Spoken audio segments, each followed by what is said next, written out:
අද සොඳුරු දවසකට ප්‍රාර්ථනා පුරමින් මං ආවා ඔයාලට මුං යට කිරිබත් හරියටම හදන්නේ කොහොමද කියලා දෙන්න.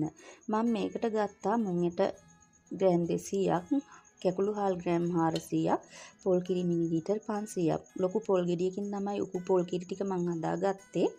ඉතින් කොයි වෙලාවෙත් ඔයාලා මුං යට කිරිබත් හදන්න ගද්දී හාල් වල දෙකෙන් පංගුව තමයි මුං යට ගන්න ඕනේ. ඒක මතක තියාගන්න. ඉතින් මුං යට කලින් දවසේ රෑ පෙඟෙන්න තියලා පහවදා උදේට මුං යටයි හාලුයි හොඳට හොදලා ඇඟිලි පුරුක් එකහමාරක් වගේ වතුර තියාගන්න.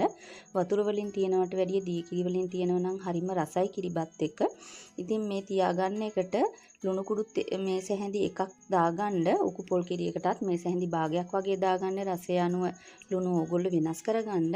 ඉතින් මෙහෙම තැම්බෙන්න අරපු මුං යට කිරිබත් එක මුං යට හාල්ලට තැම්බිලාද කියලා පොඩ්ඩක් කලින් පෙන්නුවා වගේ බලන්න පොඩි කරලා නැත්තම් ඇටකුණා වෙන්න බලනවා. ඊට පස්සේ උකු පොල් කිරි ටික දාලා පස්සව ගන්න.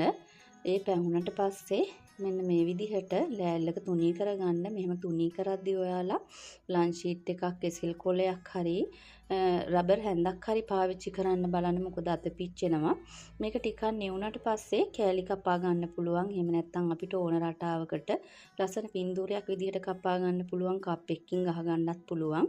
මම මාළුවෙක්ගේ හැඩයක් කපා ගත්තා. ඉතින් කටර් නෑ, කප් නෑ කියලා දුක් වෙන්න එපා. ඔයාලා කැමති විදිහට පින්තූරයක් විදිහට උනත් කපා ගන්න පුළුවන්. ඒ විදිහට වෙනස් විදිහට හැදුවහම දරුවෝ උනත් පුංචි දරුවෝ උනත් ආසාවෙන් කයි වෙනස් විදිහක් නිසා. ඉතින් මේවා හරිම පෝෂණීය ගුණදායක ආහාර. මේ කිරි දෙන මව්වරුන්ගේ කිරි වර්ධනයට, දියවැඩියා රෝගීන්ට ආහාර දිරවන්න ගුණයි.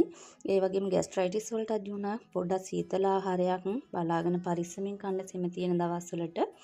ඉතින් මම නම් මේකට ලුණු මිරිසක් හැදුවේ. මේක කිරි මාළු, ඇඹුල් තියල්, මස් කරියක් එක්ක මාරම රස කෑමක්.